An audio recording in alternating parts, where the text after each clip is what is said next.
Hello guys, ayan, mag-deliver tayo today. So ano na tayo, simple makeup lang tayo para medyo, actually ito ko mag-makeup, sunscreen na gagamitin ko para hindi naman tayo mukhang hindi presentable kasi mag-deliver tayo ng stock. So gagamitin ko yung Hikari Skin Ultra White Sunscreen. Ito yung ginagamit ko siya daily kapag yung ayaw ko na masyadong tinted. So ayan.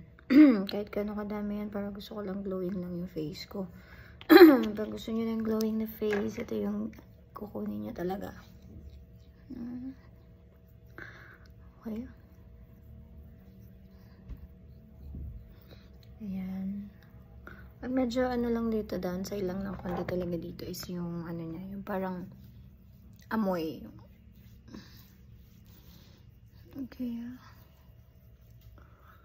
Kasi kung magpapatong ka pa ng mga kung ano-ano, parang hindi na siya akma. Okay, masyadong mainit dito. Papawis ako mga V. Ay, hintayin lang natin mag-subside yung sunscreen yan. Kaya siya kaka-fresh.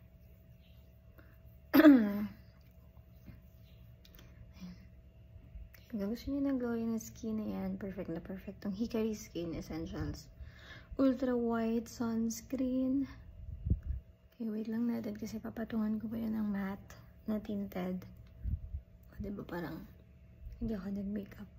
Ano lang siya, parang normal lang, ganon. Yan.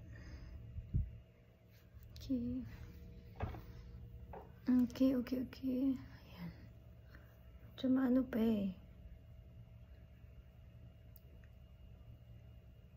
Okay. Pero parang okay na to. Ayun, parang okay na ito eh. Ayun mga besh, ito muna ang gamitin ko. Hindi na ako magtitinted. Babu.